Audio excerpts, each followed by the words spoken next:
Three, two, one. Hello, ladies and gentlemen, and welcome back to another exciting episode of Inside Movies Galore, where we are back and ready for some discussion in action as we are continuing Forrest's birthday picks on his second feature of tonight. So why don't you tell us what movie you chose as your second feature for us to watch? All right, thank you, Dave. Oh. Okay, thank you, Dave. Tonight we're discussing personally one of my favorite Batman movie, my favorite as well as one of my top 10 movies, which along with Animal House was also top 10 for me. Batman 1993's Batman: Mask of the Phantasm, which was directed by Bruce Timm and Eric Radomski, written by Alan Burnett, Paul Dini, Martin Pascoe, and Michael Reeves, with story by Alan Burnett, based on Batman the Batman character appearing in DC Comics, created by Bill Finger and Bob Kane. I know officially it's Bob Kane and Bill Finger, but any true Batman fan knows that Bill Finger did all the heavy lifting on the book. Produced by Benjamin Milniker and Michael Uslan, featuring the voice talents of Kevin Conroy as Batman, Mark Hamill as the Joker, and it was also Mark Hamill's birthday. I share a birthday with Mark Hamill, so which makes this all the more important for me, a bigger deal for me. Dana Delany as the voice. Dana Delany as the voice of Andrea Beaumont, with Stacy Keach as the voice of Carl Beaumont and the Phantasm. Hart Bachner as Arthur Reeves. Abe Vigoda as Sal the Weezer Balestra. Dick Miller as Chucky Saul. John P. Ryan as Buzz Bronski. Ephraim Zimbalist Jr. as Alfred. Bob Hastings as Commissioner Gordon. Robert Costanzo as Detective Harvey Bullock. And it was released. It was with music edited by Al Breitenbach, music by Shirley Walker, with some additional scoring by Hans Zimmer, who would go on to score the Christopher Nolan Batman movies. Where it was released by Warner Brothers on December 25th, 1993.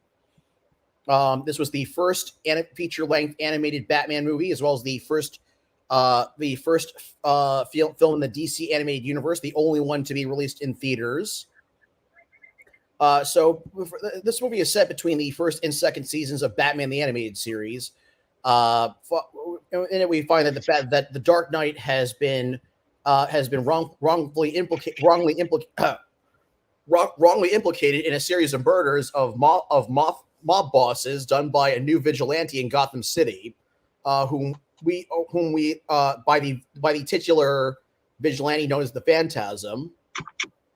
And so Batman goes to find out exactly who's behind these It's up to Batman to find out who's behind these murders, and clear his name. And in the mix is of course his arch nemesis, the Joker. So I'll go around and do first impressions.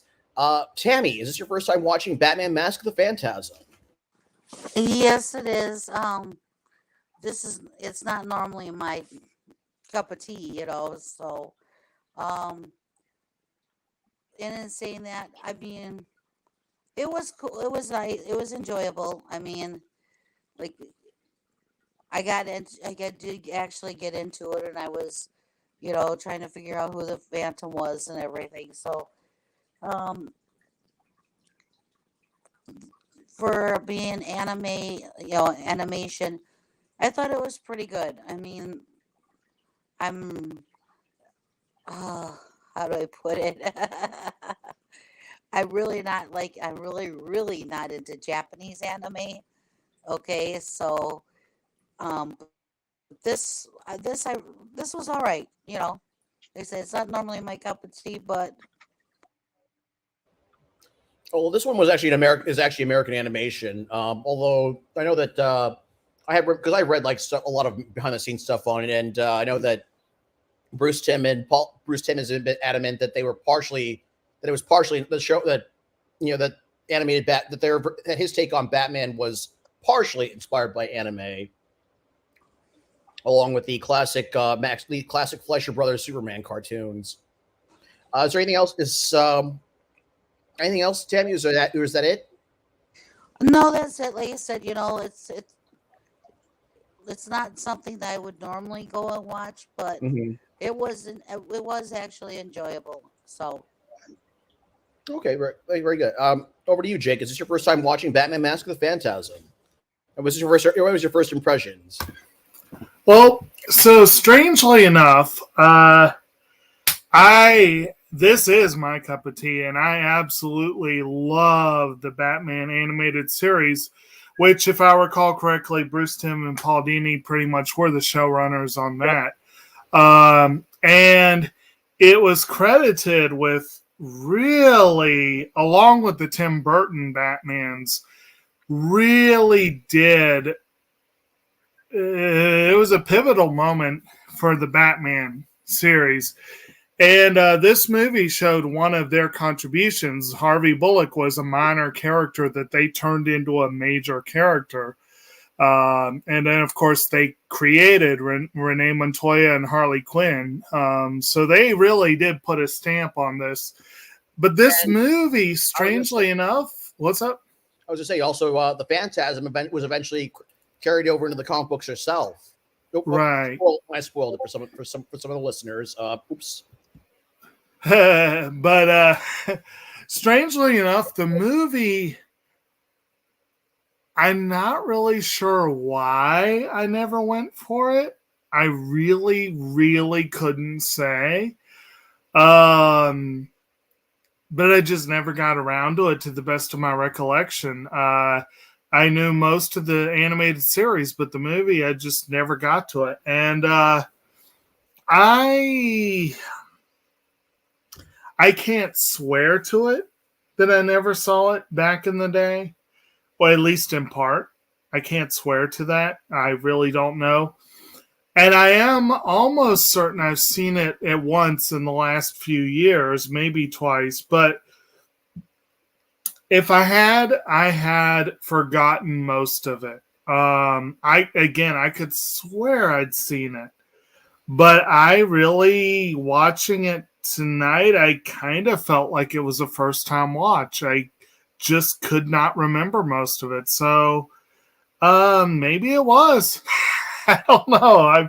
I'm surprised if it was. I thought I'd seen it before, but I will say it very much feels. There are some very definite differences between this and the animated series. More blood, for example. Yep. But it feels very similar. It definitely has that vibe of the series. And again, most of the cast is the same. Kevin Conroy, Ephraim Zimbalist Jr., Mark Hamill, of course, famously. Bob Hastings, Robert Costanzo, they were all regulars on the show. So there was that nice little bit of familiarity there. And Kevin Conroy is a great Bruce Wayne / Batman. Like, he is great. And of course, Hamill is like the quintessential Joker, pretty much. And Ephraim Zimbalist, they had two different Alfreds, and he was one of them. But just that version of Alfred, I love. He has some great one-liners. Yes. He really does. He has this just great. There's one part where I don't think you mentioned. Oh, you did. You did. Arthur Reeves was going on about him on the TV, talking about what was it he was saying? He's like, what kind of city are we running when we depend on the support of a potential madman? And Alfred's like, what rot, sir? Why, you're the very model of sanity. Oh, by the way, I pressed your tights and put away your exploding gas balls. It's like you can always count on Alfred to keep Bruce in his place, and it's just it's great. So I definitely enjoyed it. I had totally forgotten the Joker was involved, and when he showed up, I was like, okay, of course he's going to show up, and and he turned into a fun part. So yeah, DC animation has consistently been one of their stronger branches. It's a shame they don't push more for the theaters, because Right. they really do have some solid films. Yeah. But it was nice to go back and visit this one. Oh, very good. Yeah, it was actually originally this movie was originally it was supposed to go straight to video, but at the last minute, Warner Bros. Decided to give it a theatrical release. But because they didn't, it was their last minute decision. They didn't I guess the market, I mean, I do remember seeing trailers, and they did have a toy line for it, but the marketing push came too late that it flopped at the box office. Plus, it was coming out like a year after Batman Returns. It was coming out only a year after Batman Returns. So, plus, it probably didn't help that. And this probably wouldn't be a thing in Japan, because this is kind of a regular thing for them. But the fact that this movie is only an hour and 20 minutes, it's really a short movie. Yeah. I think a lot of people might have been like, "What? That's it?" We tend to expect a somewhat longer film. I feel like over the last this movie is almost 30 years old, and Batman the Animated Series itself has debuted 30 years ago this year. But I think back then, people back then, animated movies weren't expected to be so long compared to now, where Pixar movies are almost up to 2 hours, or sure, anime movies in general are like maybe 90 minutes to just under 2 hours. Just a different, just a different time as far as the medium. Well, see, that's what I'm saying. Like, an hour and a half is kind of what I would think would be expected. All right, so very good. Is that all, Jake? I just don't want to. Oh yeah, that's fine. Okay, over to you, Kroll. Is this your first impressions? Is this your first time watching Batman: Mask of the Phantasm? Kroll, you there? You're on mute, buddy. Oh, son of a bitch. Okay, yeah, I thought this was my first time. I thought I had seen it because when DC streaming first came out, I went and watched all the Batman movies that they had on there, except for Batman Ninja, because I'd heard a lot about it and wasn't anything good. So I don't know. It didn't strike me something as I wanted to watch, and then I had all the bad feedback on it, so I'm like, I'm just gonna skip. So I thought I had seen this, but I guess it wasn't on there, and I thought it was. So it was the first time watch. I ended up, and I love Batman. I didn't hear about this coming at the theater at the time. But you said it came out in 1990? 93. 1993. Oh, okay, yeah. I was very busy making my daughter and working and stuff, and so I was very busy that year. Yeah, it was a last minute holiday release. Yeah, I was very busy that year. So I never even heard about it being released in theaters. I didn't even know it had been released in theaters. So you just said it. But yeah, it was very enjoyable. I really enjoyed the. It was like you kind of saw like Batman almost like the year one, like Batman like when he first started. Of him falling in love with this girl and asking her to marry him, and then you expect that he broke it off, but then you find out that he didn't, and she did, and then you find out why, which I kind of figured it was something like that. Yeah, I mean, I did figure out it was her, but the Joker figured it out before I did. I will admit that. Damn it. He figured it out before I did. Because I still thought it was the father up until the point when I realized, oh shit, he's dead. So yeah, but it was good. I really enjoyed the story. Of course, the voice acting was great. And Kevin Conroy did play Batman live action once. case anyone didn't know. Yeah, the In the Arrowverse, the Crisis on Infinite Earths. Crisis on Infinite Earths, he played a horrible version of Batman that had killed Superman and tried to kill Batwoman and Batgirl. I mean Supergirl. So yeah, he played a bad version of Batman. But yeah, overall, yeah, I enjoyed the movie. It was fun to watch, and I gotta check on HBO Max and see if there's any other Batman movies I might have missed, or DC movies in general. There's a ton of them on there. Yeah, I love Superman and Batman are my favorite. I tend to lean more towards Superman. One, because I like him slightly more, and two, there's so many people that are like, oh, he's so OP and so like anti-Superman that I feel like I need to stick up for him more. Right. I sort of feel like when DC rebooted in the 80s, they kind of that's kind of around the time that the whole backlash towards Superman started. I largely blame Frank Miller for that. Yeah, as much as I enjoyed Miller's first two Bat books. But yeah, honestly, I love both characters though. I do too. I mean, I just sometimes okay, I do think that Batman is overrated. As much as I enjoy the character. Yeah, I think it's largely like they act like he's a god. Like there's nothing he can't do. And he's not a god. Yeah. I think the problem is, because DC has nearly 85 years worth of superheroes, but the only one they really push is Batman. Yeah. Right. It's because he has the best rogues gallery. Right. I mean really, the Joker is awesome and is better than Lex. But Lex is a pretty close second. Lex is pretty damn good. Lex is a good solid character. So is Lois, but most of the Superman characters, but Batman, I could list so many great characters, both good and bad, out of the Batman comics. Yeah. Well, I'm sorry, but you got Superman and Supergirl. You can't beat that.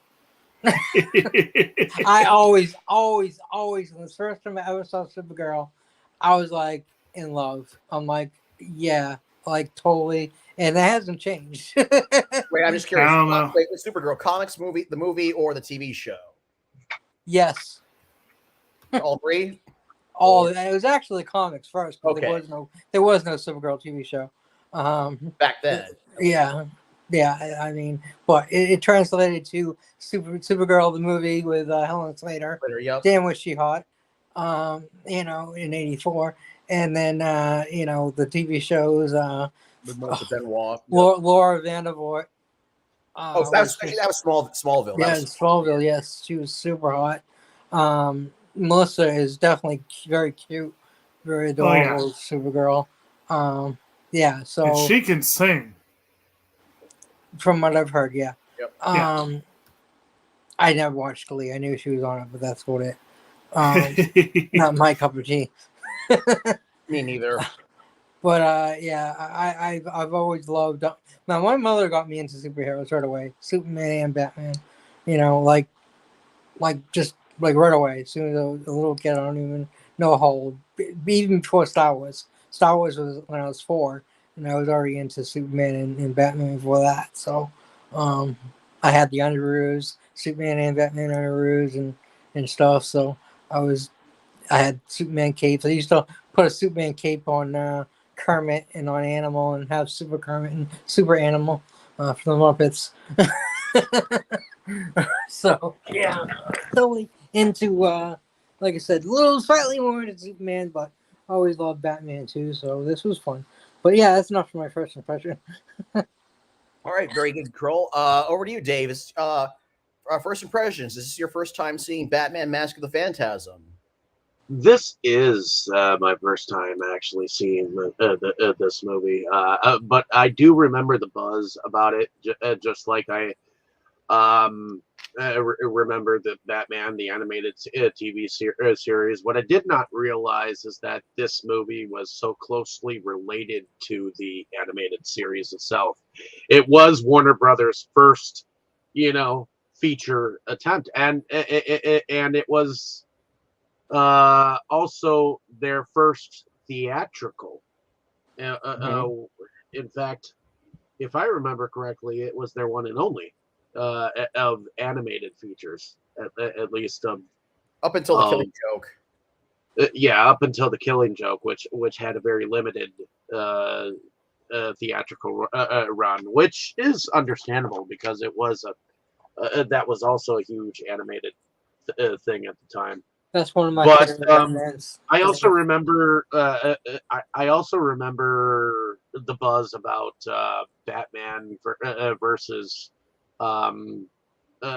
Freeze at around the same time. So that one came out a few years late. That one came out a few years later. I That know, was but on I HBO remember Max. I there don't being think a I've little seen bit that. of a buzz about that one too.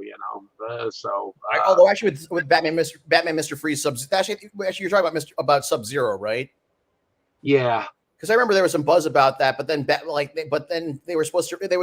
Its release was supposed to coincide with Batman and Robin, but then Batman Robin tanked, so Warner Brothers held it off for at least a year. Held off its release for about a year before dumping it out on home video. Yeah, and I blame seem you, to George remember Clooney. a little bit of a buzz about that one too. But I had never gotten around to seeing it. Like my friends who loved the animated. It's excellent. Stuff. I will say Sub-Zero is a better Mr. Freeze movie than Batman. A much better Mr. Freeze movie. Oh yeah. Well, see,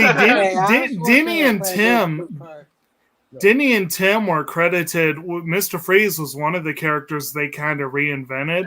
Yeah. And I will say that his portrayal throughout the animated series and in Sub-Zero, he is one of the great Bat villains. But his portrayal in Batman and Robin, best not to speak of that. I like that on Schwarzenegger, even though he didn't live the part. Well, to each their own. I mean, he was George Clooney fucked that fucking movie up. I agree. I'd say Warner Brothers overall messed that one up because they basically made it a 2-hour toy commercial. Yep. Yeah, but George Clooney didn't help it at all. Not a single bit. He's still the worst Batman ever. The problem was they wanted him to be Adam West, and he didn't commit to it. I do think he could have been a great Adam West knockoff, but he didn't commit properly to that. Yeah. Also, the problem was that Batman, because Batman Returns had come out, had come out a few years earlier, and there was a lot of parental backlash towards it, which kind of prompted Warner Brothers to push, try and make them a little more commercially, a little more toyetic, a little more family friendly. Idiots. And I mean, I'm glad that we didn't get an origin story like we do in like most. Yeah, it's quite annoying when they just keep doing. It just went straight into the story. You knew who Batman was, and it went with it. Right. So, although actually, this movie is kind of an origin story. It is, because it's talking about like one of his like failed loves, Right. And it shows him before he even has a suit, and he's like, oh, I need to inspire fear. And as Forrest alluded to, it is a loose adaptation of Year One and Year Two, actually, that. Yeah. The only other time I think we've really seen that adapted essentially was Batman Begins. So it's kind of neat to. What's that? I said 12 years later. Yeah. But I enjoyed it. I mean, I do like Mark Hamill as the Joker. I mean, when you hear him as the Joker, like for the very first time. It's kind of eerie, but then once you get used to it, and the voice, he should be eerie. But it's funny. He plays my favorite hero, and he plays one of my favorite villains. Right? I think it's hilarious that supposedly the producers originally for this series, they originally hired Tim Curry and fired him after a couple episodes because he was too scary. Although I'd actually like to hear that, even though I love Yeah. Mark Hamill, and I'm glad they went with Mark Hamill, but I would like to hear the scarier version of the Joker. though I do wish that we could hear him say like "oop, oop, oop" just a little bit, Like a bit Nicholson. more. Oop, Yeah. oop. Wait till they get. Wait, I think we're starting to talk about a different Batman. But other than that, I don't mind the feature. The one thing that I noticed is that all the men in this animation are all like really broad-shouldered. That's like why I wouldn't watch the animated series and the Superman animated series, because Batman and Superman should not be that broad-shouldered. I refused to watch them for the longest time. I finally broke down and watched Batman animated, and I enjoy it. But originally, I was like, no, that ain't my Batman. Screw you. I mean, But, they should make them a little bit less larger than life. Like, I mean, even Harvey Dent was broad-shouldered. I mean, come on. that wasn't Harvey Dent. Well, it was Arthur Dent. No, Harvey Bullock, I think, is the one you're talking about. Oh, yeah, that guy. Oh, well, you're talking about the councilman, right?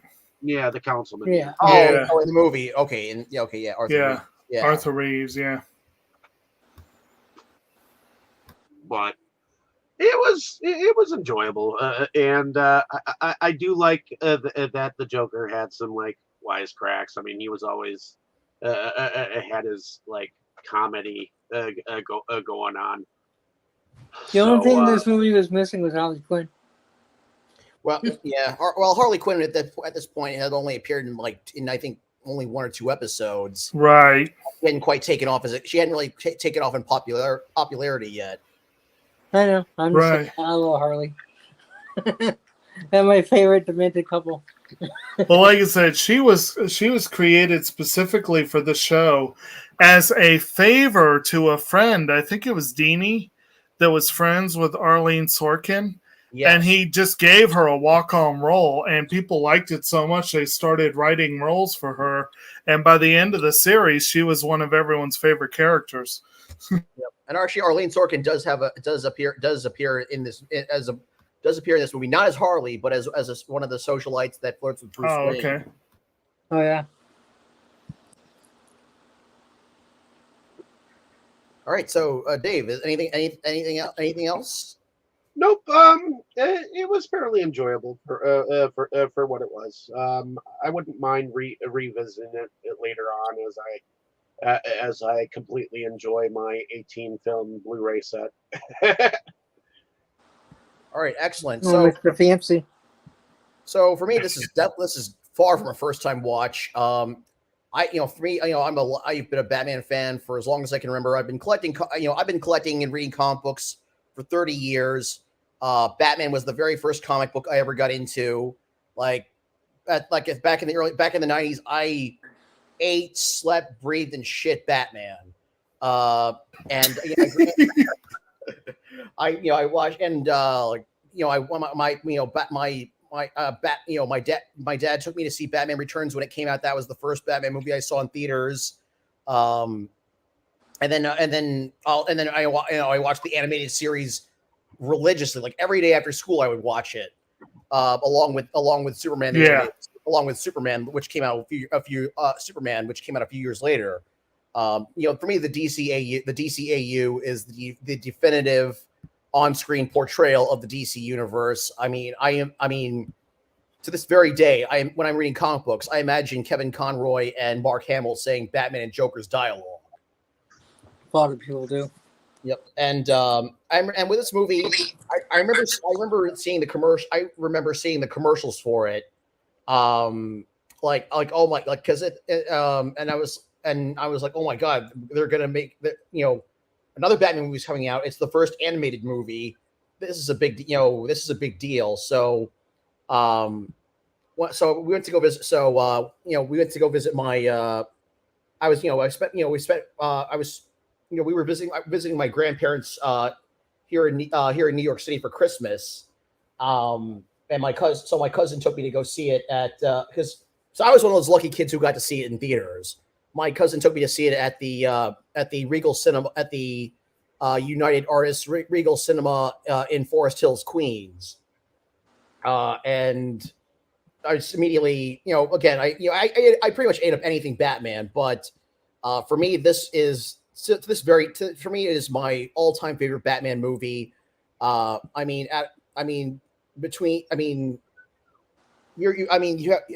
came out in between Tim Burton's Batman and Christopher Nolan's The Dark Knight, about 4 years after, and only a year after Batman Returns.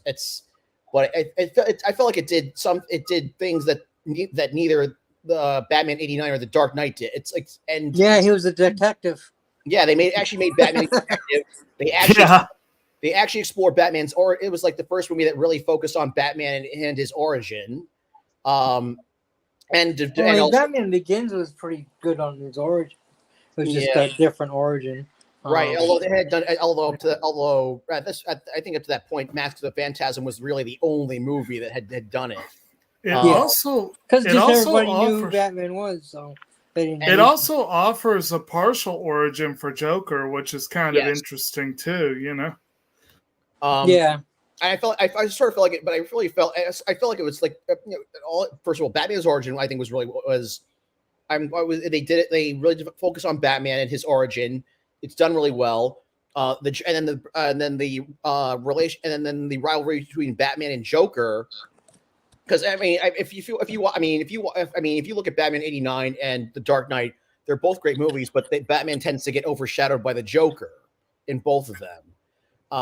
Whereas I feel like they're on a much more even level playing field here, and they do it in whereas those movies went 2 hours or longer, they get this all done in less than 80 minutes. Yeah, we want more. Right, on a budget on a budget of $6 million versus $100 million. Well, we want more. Yep. It's still for me one of my and then eventually I would rent it when I rented it frequently when it came out on video. If it was on television, I was watching it. Eventually I just bought it on iTunes when it was on sale. So I go back and watch it at least once a year, along with the rest of the animated, along with the rest of the DCAU. You don't have it physically? I have the first four. I have all 4 seasons of Batman. I have all 4 seasons of Batman the animated series on DVD. But Mask of the Phantasm, I do not have a physical copy of. Although I've thought about getting one just in case. Where you get that set that Dave got? He got. No, I don't have that. I don't have that set. You need to get that set. I was like, hey, I want that set too. That's pretty nice. But yeah, it's for me favorite Batman movie, favorite superhero movie, favorite animated movie, and one of my top 10 movies of all time. It's just so well done. The animation, the voice work, the storytelling, the music. It's so perfect. Such an underrated gem.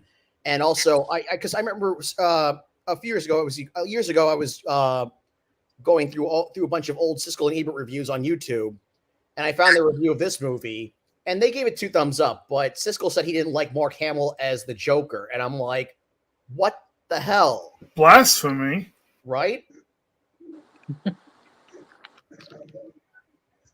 But yeah. Fuck critics, what do they know? It's funny the way that sound works, and you get these specific, like, I remember very specifically one moment from the animated series orally, and that was the Joker. There was that one scene where there was that one episode where he had the guy got in a road rage battle with the Joker, which is Joker's favor. That was the first. Yes, that was the debut. That was the first Harley Quinn. Yes, but I remember very distinctly that he's like, "Well, if I had 2 cents," but I remember Mark Hamill going, "Here's your 2 cents." That just. I don't know why that line stuck in my mind over the years, but it really did. And like you're mentioning, Jake, this one's compared to the animated series, this one was a little because it was a feature film not on network television. They were able to push the boundaries a little more. Like you could actually, the villains could actually get killed, and they actually, they could show characters drinking alcohol. But anyway, let's get into the movie itself. So we start off, Gotham City at night. Crime boss Chucky Soul is making a deal with some of the other mob bosses are in Gotham City when their meeting is cut short by Batman. So Saul flees from as Batman is taking out these thugs. Saul tries to flee, but Any objections? I love that. He goes, any objections? And that when Batman jumps in the window. Like, yep. I think he objects. And so he flees Batman into the parking garage where he's accosted by this hooded cloaked figure, the Phantasm, who's got this gauntlet, this really sharp gauntlet, who tries to attack him, and chases him through the parking garage, and his car ends up flying off the parking garage and crashing into another building to killing him. Batman is blamed for because some eyewitnesses saw Batman at the scene of the crime. He's blamed for this incident. Especially by Councilman Arthur Reeves. But at the scene of the crime, Batman, whom we find out he's corrupt and he's on the mob payroll. But it's trying to have Batman arrested, but Commissioner Gordon refuses to comply to believe him. And meanwhile, Batman finds a piece of glass from Chucky Saul's car, and finds this chemical that was from the Phantasm's gas to make herself appear and disappear. And then a little later, Bruce Wayne's having a party at Wayne Manor. And he's talking with Reeves, who reminds him of his ex, Andrea Beaumont. And we find that we go back early in Bruce's crime fighting career, and we find that as he was trained to become Batman, he's also in a relationship with this woman, Andrea Beaumont, whose father is I believe he was an investment. His father, her father was an investment banker. Yes, an investment banker. Nice little meet cute though. They met in the cemetery, visiting graveyards. But yeah, they meet each other talking to their dead parents. Well, she was literally talking out loud where Bruce wasn't. It was drawing him like, "Were you talking to me?" No. And they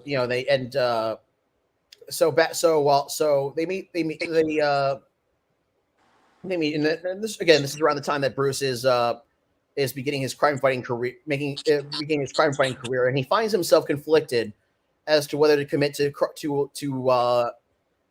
continue fighting crime or settle down with this woman. And he proposes to her, and she accepts.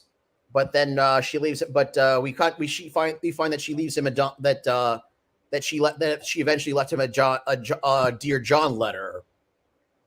And from that point, Bruce decides there's no going back and becomes Batman. So we flash forward to to another Gotham mobster, Buzz Bronski, who goes to visit Chucky Soul's grave where he is also accosted by the Phantasm, who chases him through the cemetery and into an open grave. Where a tombstone, a large tombstone in the shape of an angel, is dropped on him, killing him. The angels are watching over him. Yep. What do we think of this Phantasm? This Phantasm so far. I mean,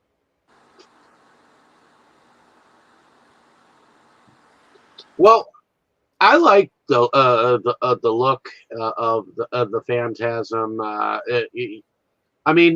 His mask kind of reminds me of a little bit of the Shredder, but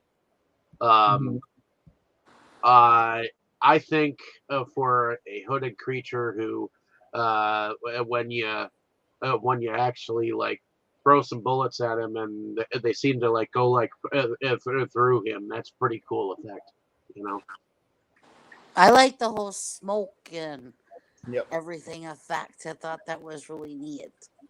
I like the outfit too, but the smoke was cool. Yep. So Chucky. So Bronski's goons find Bronski's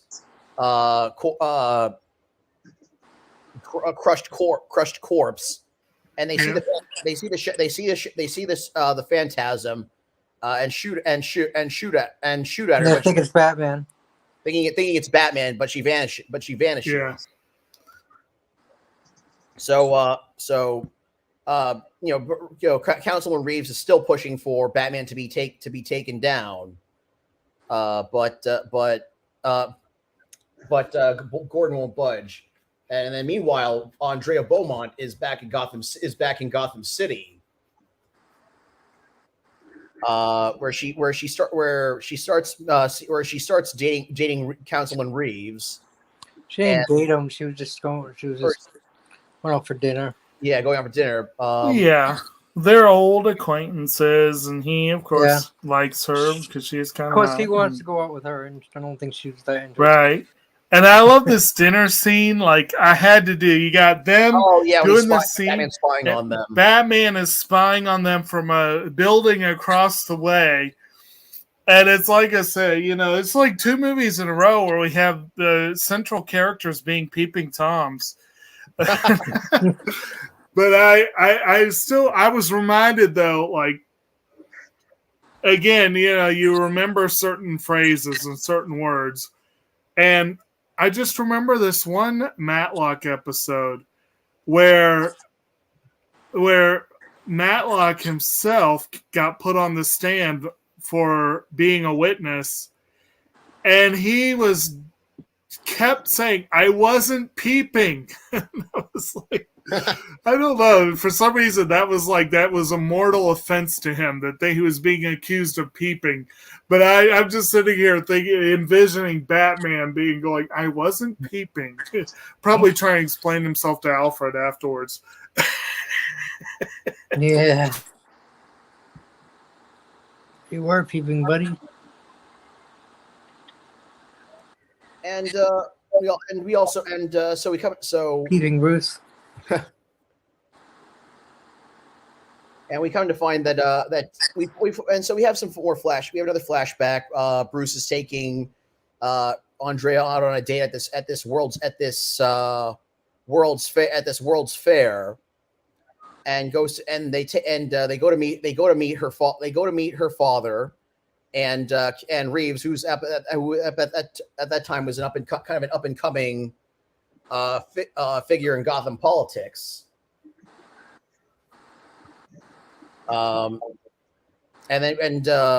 Actually, yes, this is. I'm sorry, I'm losing my train of thought here.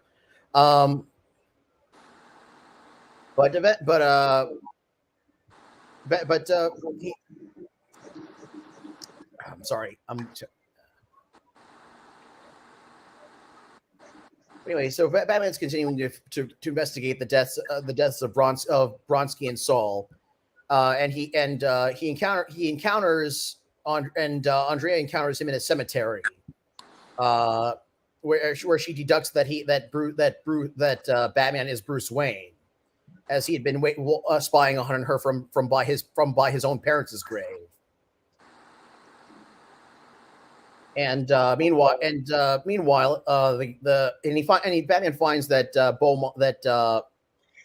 Beaumont had been involved with the mafia. That Andrea's father had been involved with the mafia, including the two dead gangsters, and a third gangster, Salvatore Balestra, who's becoming a lot more paranoid. About being taken out by Batman.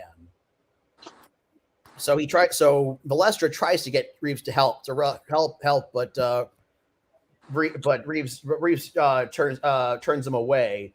So he goes back to that same World's Fair, which is now abandoned, but occupied by the Joker, who was part of that same gang.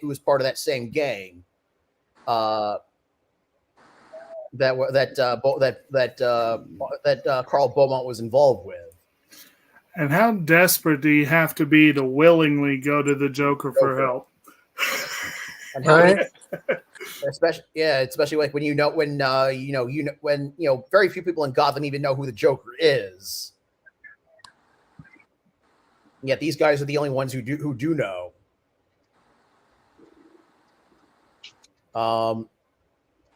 So the Joker offers to, in a way, he kind of offers to help him.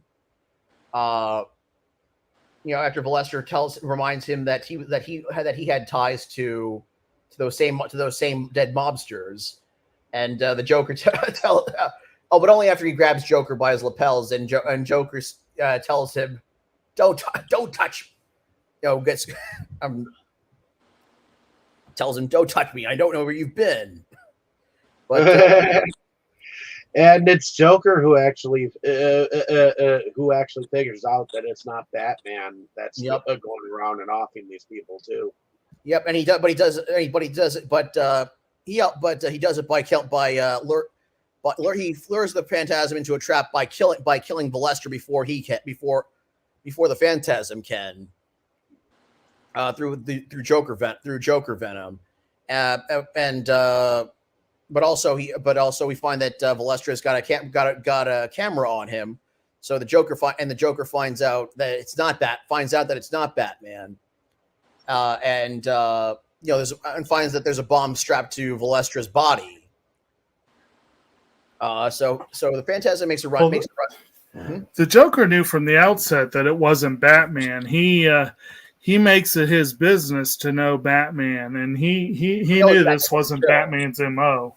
No, he thought it might be Batman at first, until he saw the Phantasm. He even said it. Oh, I finally drove the Bat's nuts.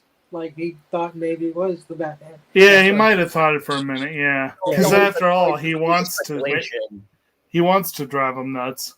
Yeah. So he thought maybe it worked for a minute. We realized it wasn't.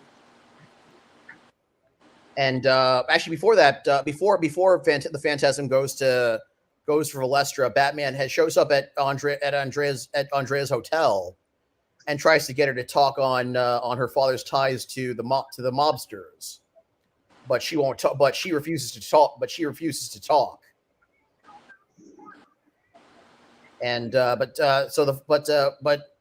find Valestra's dead. Joker finds out who's been doing the killing, and Valestra's apartment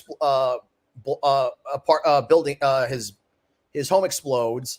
The Phantasm makes a run for it and is pursued by Batman. But the Phantasm tells Batman to stay out of it. But then the police show up in a sting operation. And Batman makes a run for it. Leaving his cape and cowl on a barricade, tricking the police. That was funny. Yeah, that's pretty well done. So Bruce, without minus the cape and cowl is pursued by the cops. But eventually, Andreas finds him and takes him back to Wayne Manor, where she explains her father's ties to the mobsters. Because he was doing business with the mafia, and he owed them a debt, which he eventually paid, but they had to make he and Andrea had to run overseas for, which is why she left him, because he had embezzled money. Her father had embezzled money from Balestra. Yeah. So eventually this little rescue from Andrea prompts Bruce and Andrea to rekindle their relationship, and they sleep, and it's implied that they sleep together, which they wouldn't normally, normally they wouldn't have normally portrayed on the show. But again, they're not. It's not on network television, so they can push the envelope a little further.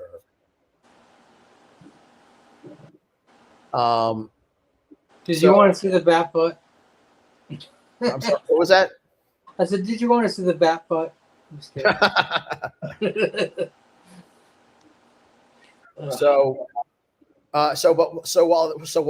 While they're considering rekindling their relationship, Bruce has speculated that Andrea's father had been the Phantasm, but then looks at a photo of him and the mobsters together, and realizes that one of them is the Joker. Yep. Reeves, and meanwhile, Reeves is not too happy that Batman had gotten away from the police, and is visited by the Joker, who shakes Reeves down for information, because we'd find out that Reeves had sold him out to the. We find out that Reeves had sold Andrea's father out to the mafia. Yep. Before he tells, Joker tells Reeves that Batman isn't the one killing all the mobsters, and then poisons him with Joker venom, making Reeves go crazy. And while he's incapacitated, Batman sneaks into his hospital room to interrogate him. And Reeves admits that because he had known Reeves. Actually, when Bruce had met Reeves, he was Beaumont's accountant. I'm sorry, I'm sorry. This one's getting kind of all over the place.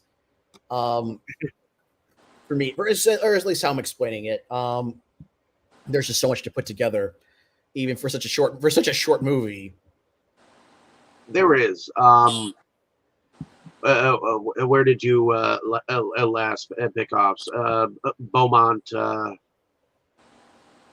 But actually, while Joker is shaking down Reeves for information, Andrea calls him up, and to invite him to meet.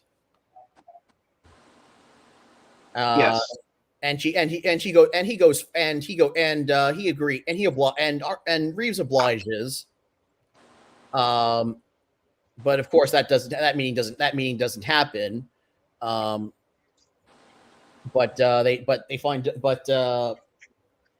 We find out that we find out that Batman has actually been he's actually been watching the conversations that she has been having with Reeves. And Batman finds out from Reeves that Reeves sold him out to the mafia, in order so he could get funding for his own campaign to run for councilman. Or sold the information on Beaumont's whereabouts. So and I'm glad that Commissioner Gordon is like in his like corner, because every time Reeves comes to him and he's like, Gordon says, "It's Batman." He's like, "It can't be Batman. He only saves people." He doesn't kill, and then even Reeves resorts to using the bat signal to draw Batman into a trap, but he doesn't. Yep, But the only reason why he doesn't come to the signal is he's out checking out the crime scene. Yes, yes. So, and of course, we do have Batman running from the law. Yep. And there's a little bit of a chase scene with the police and Batman and the police. Yep. Actually, yeah. So we come to find out. So yeah, it turns out that yes. So Reeves had sold out Beaumont to the mafia, and we find out that the Joker had murdered Andrea's father. As a means of paying off the, like, even though he had already paid off the debt, they wanted his blood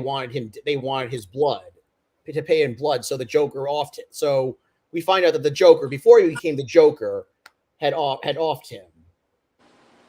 And so and now both Batman and Joker have found out that the Phantasm is Andrea, who comes to the Joker to kill him, but I'm sorry. She goes to the Joker to kill him, but the Joker uses his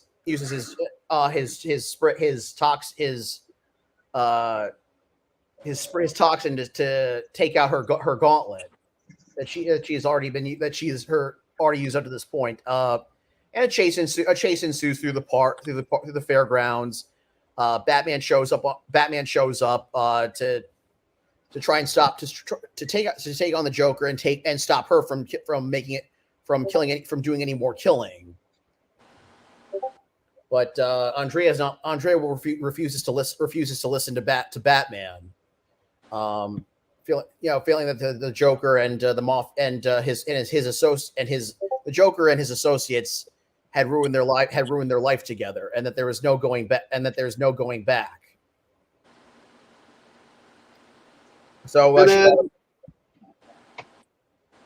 eventually she disappears. Batman chases Joker himself Batman himself chases the Joker through the fairgrounds, and it culminates in the Joker trying to make an escape on a rock using a jetpack, but Batman stops him. And it does happen to be the same fairgrounds that they years did earlier that Batman and Beaumont had in fact visited before when they were having their little romantic moment, and where Batman found the car that would become the Batmobile.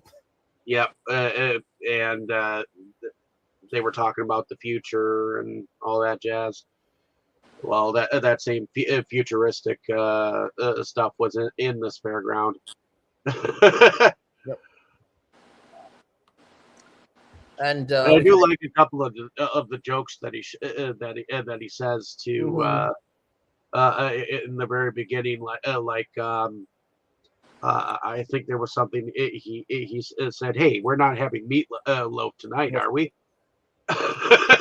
Right, that whole that I would say that housewife robot. It was just so creepy. It was just, at least Christina knew when Bruce and Andrea are younger, but by the time the Joker has made the place his hideout, that robot's just become all beaten up, and it's really creepy looking. It becomes really creepy looking, run down and creepy looking. And he controls it to try and stab Andrea. but she takes him out, of course. And Batman. So, but eventually, so Batman and Joker basically, pursue each other through the park, pummeling each other. Eventually, Andrea catches up and takes the Joker with her, while the park itself the fairgrounds themselves blow up, and Batman makes a run through a storm drain, unable to find any bodies. So Bruce goes home feeling going home feeling defeated. And Alfred tells him that Andrea was beyond saving, but in the cave he finds something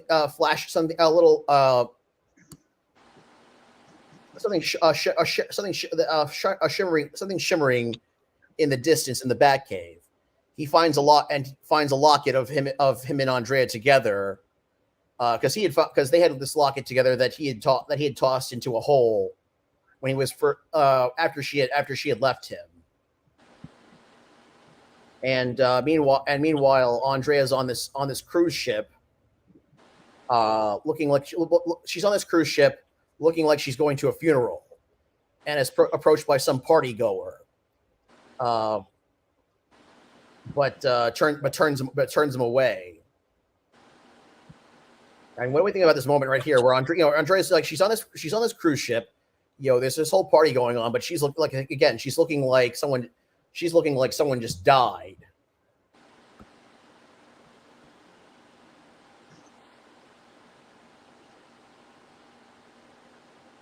I mean, on the one hand, it is kind of nice to see that, she's still alive, Mm-hmm.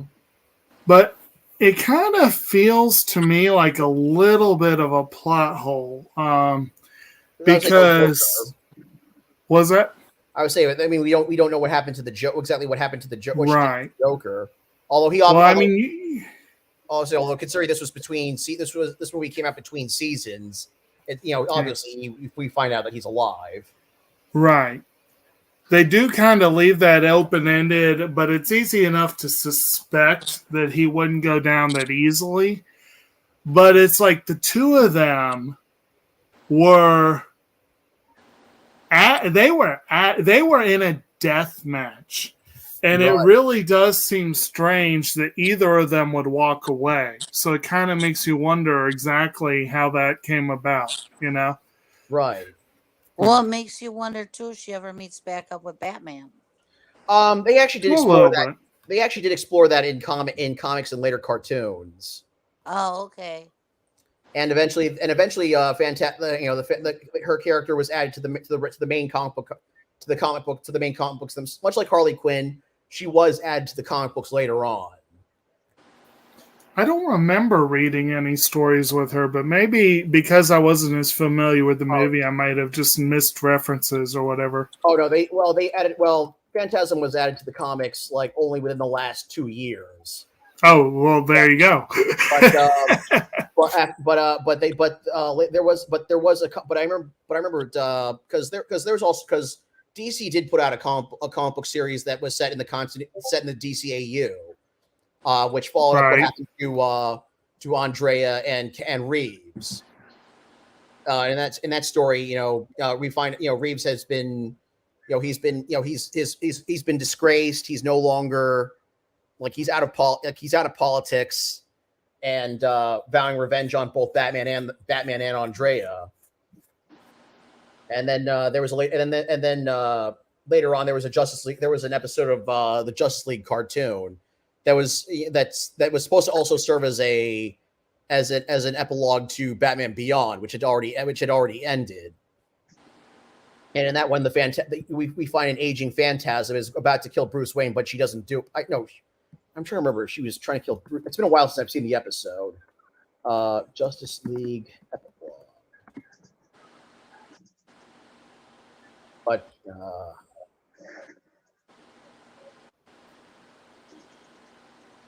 Actually, what happened? Okay, so Actually, the Phantasm was sent by Amanda Waller, the organizer of the Suicide Squad, to kill Terry McGinnis's parents, knowing that Terry's father had been implanted with Bruce Wayne's DNA, but Phantasm herself decides not to go through with it, and that's the last we see of her. And that's the last we see of her. In the DCAU.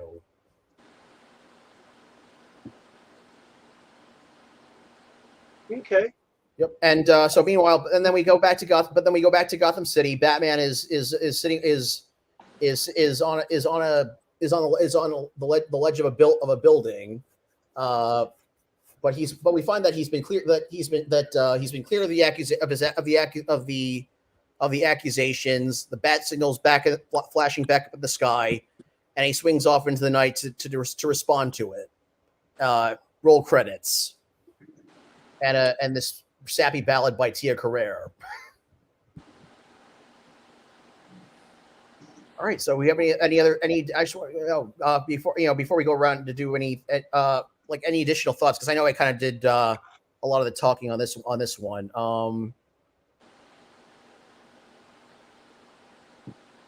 I don't think so. I mean, I think we've covered it pretty much. Yeah, it's a very straightforward. I mean, even though there's a lot of twists, there's some twists, but it's overall very straightforward plot. Superhero noir plot.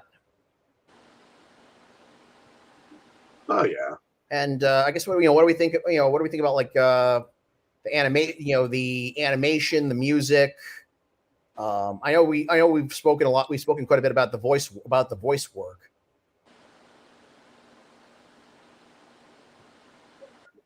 Well, the animation is definitely distinctive and really good. I don't know. I didn't really get to read as much behind the scenes on this one, but I feel like I remember.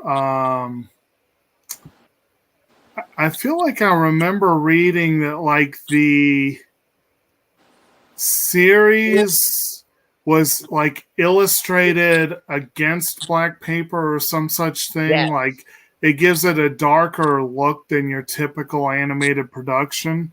And this one definitely looks like it followed the same basic aesthetic for the visuals. Right. And also also compared to the show itself, it used the movie starts off with the CGI Gotham Scott. We start off with a CGI a camera running through Gotham City, which at that point CGI they hadn't done huge CGI that much. It had been a traditionally 2D animated show or 2D animated production.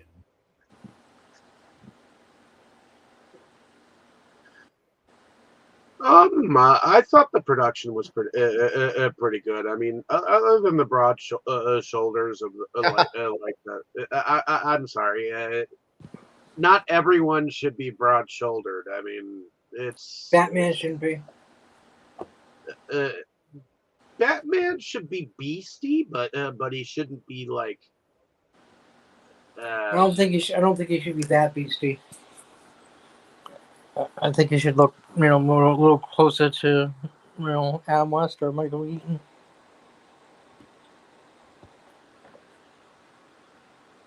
But the production was pretty good for its time. I mean, you definitely got the sense that it was Gotham. I mean, it was dealing with most of the just a section of the underground criminal organizations, and it didn't really center too much on Commissioner Gordon and his ilk. Yeah, I would say Gordon only appears twice in this movie, and even the cops only appear a couple of times. So it's almost like they were almost non-existent while he was on it on the trail of this thing, except for blaming him for everything. Mhm. So, but the surrounding areas of Gotham were believable. Where Wayne Mansion was believable. Mhm. Things of that nature.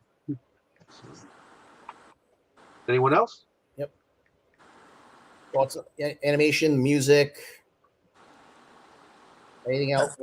I was intrigued when I got to that final theme and I saw Tia Carrere. I'm like, she sings? I would say she's singing Wayne's World. Okay.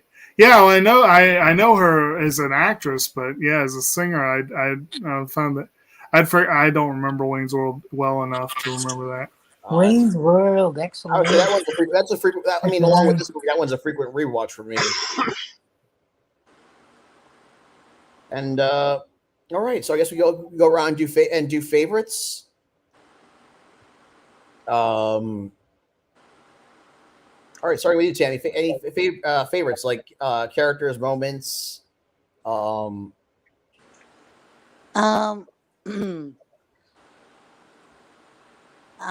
Phantom is my favorite. Phantasm, yeah. Phantasm. Yes, I say Phantasm, I think of a totally different Phantasm. Oh, like I would say the horror movie, right? Yes. This one was better. Scene.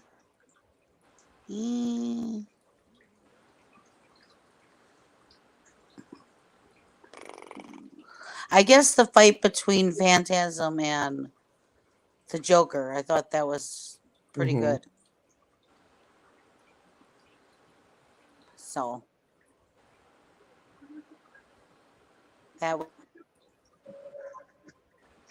All right. What about you, Jake? Favorites? Well, as far as characters go,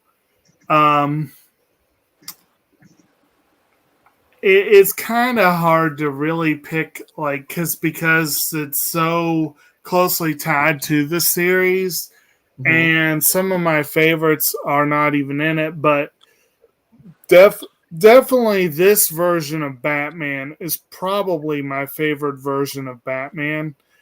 And the versions portrayed of the Joker and Alfred are among my favorites for those two characters. And certainly they're probably some of my favorites. Like over the years, it's gotten harder for me to refer to the Joker as a favorite. And partly that's because some of the versions of him are just downright terrible, evil. But he is, without question, regardless of his variation, one could say the Joker is one of the great villains of any media. He, if not probably the greatest in my book, as far as a villain goes. As far as scenes and moments, again, Alfred does have a couple of really great one-liners. The one where he said that you were basically the paragon of sanity or whatever it was. There's another part where Batman kind of grouses, "You think you know everything about me, don't you?" And Alfred's like, "I diapered your bottom. I bloody well ought to, sir." It's like it's some good times there, and Joker has a couple of pretty good one-liners too, but I like the one he says, "Oh, what's an old timer like you want with a two-timer like me?" I like that. That was a fun little play on words. But I'm really, and I should say, I like the Phantasm as a character. That was a fun. I liked it. I did figure out who it was I think about the time the Joker did, so I could have done worse. I think it was I'm hard pressed to pick a favorite moment though in this one. There's a lot of good little moments. All right, over to you, Kroll. Favorites. Batman, Joker, and Andrea slash Phantasm. I liked her both as Andrea and as her alter ego. And Joker's always a favorite for mine. All but one version of the Joker. Jared Leto's first version of the Joker sucked, but other than that, I've liked every other version of the Joker.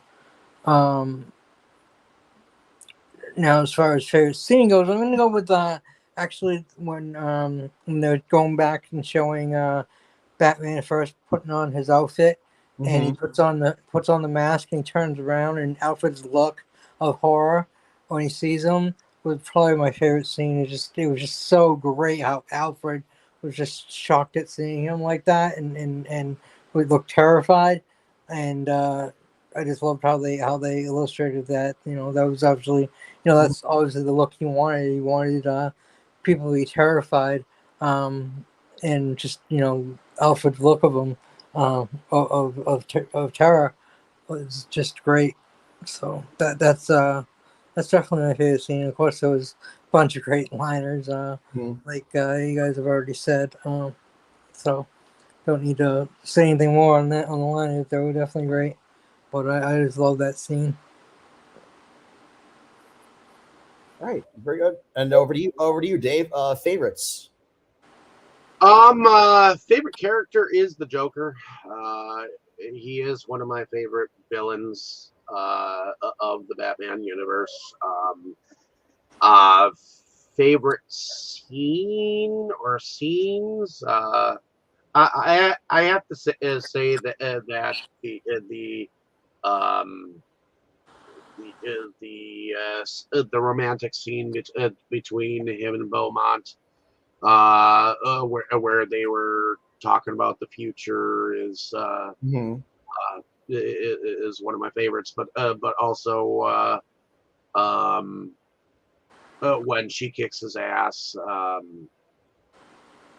in when he was doing the karate thing, but also I would have to say the final. I would have to say the final battle between Joker and Batman as well. Even though you kind of got a moment where you almost didn't think she'd make it, So. Oh, I knew she'd make it, and the Joker and Batman. But yeah, those are my favorite scenes. All right, very good. For me, let's see favorites. I mean, for me, characters. I mean, I definitely for me, Batman.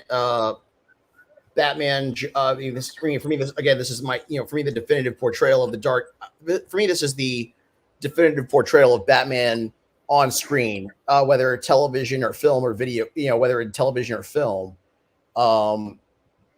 As well as the Joker, Phantasm, excellent character. And I'm glad that they added her to the. I'm glad that she was finally added to the comics after all these years. Also Al, again, like I would agree with Jake. Alfred's a great character in this. He gets a lot of good lines. Favorite moment? Ooh, man, I would probably. I would definitely say the final battle between Batman and Batman, Joker, the Phantasm is excellent. I love. Also, I love the scene where the Phantasm is pursuing Buzz Bronski through the graveyard. That's a very very chilling. For me, that was a very chilling scene.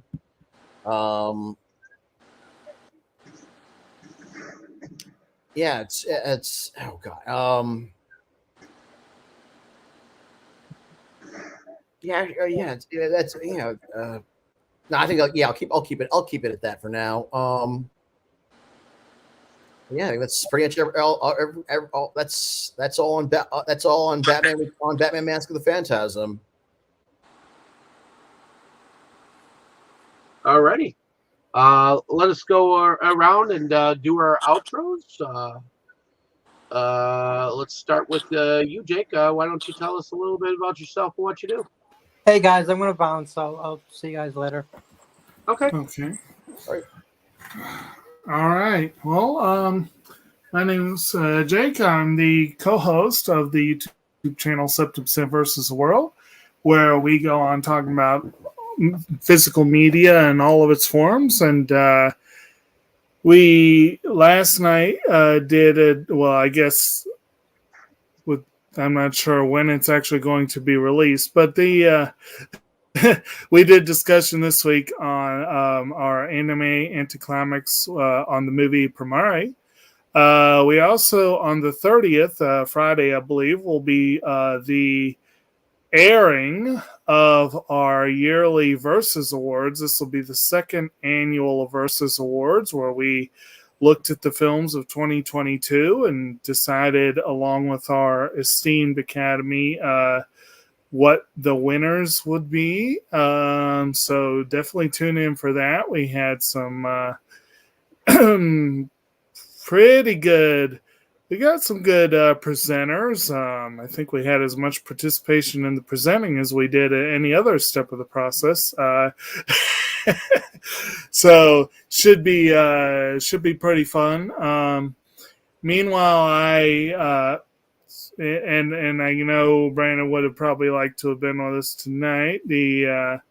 Unfortunately not. I think he has got some home repair things keeping him busy, but generally I keep busy with I've got a full-time gig, and I also have my native plant nursery, RVA Homegrown Natives, that I co-founded 2 years ago, and we are at the tail end of the fall market season. We had a big market Saturday, and we've got one tomorrow, and we'll see where we go from there, but not too bad there. So I do still try to make time to come on with these fine folks and talk movies, and definitely it was some fun choices tonight, as hopefully Forrest, you got pretty good birthday picks. Hopefully you enjoyed the turnout, and hopefully you all enjoyed it.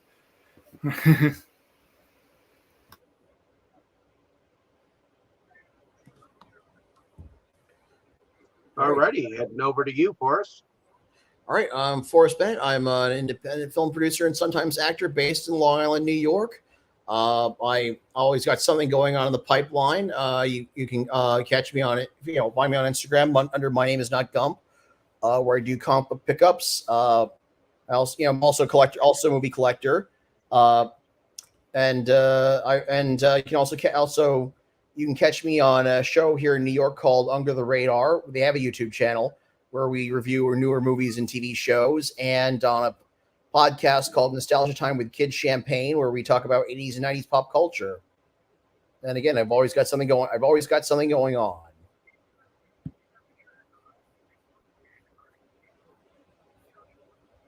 Alrighty, heading over to you, Tammy. Well, I'm David's fiance. I go on here and another show, and we talk about movies, and I get to hear everybody else's opinions too, and have fun doing it. I have my own collection of movies, and well, now that the summer's winding down, I guess I won't be taking out my car anymore, except for maybe one more time this weekend with the new car club I just joined. So that's about it. Alrighty, and my name is David Streggy. I'm one of the founding fathers of Inside Movies Galore. So thank you for coming along with us on this fantabulous journey that Forrest has taken us on, and hopefully you'll join us next week as we have Dane back as we talk about Rocky 1 and 2. But I also moonlight under a different channel called Delusions of Grandeur, where I podcast under that same guise and go on about my own video pickups and my own video reviews from time to time. And I have fun there discussing movies as well. So come give us a like, share, and subscribe, and let us know what you thought of our discussion down in the comments. And I had a blast. Hopefully, y'all did the same. And everyone, say good night. Good night. I'm Batman.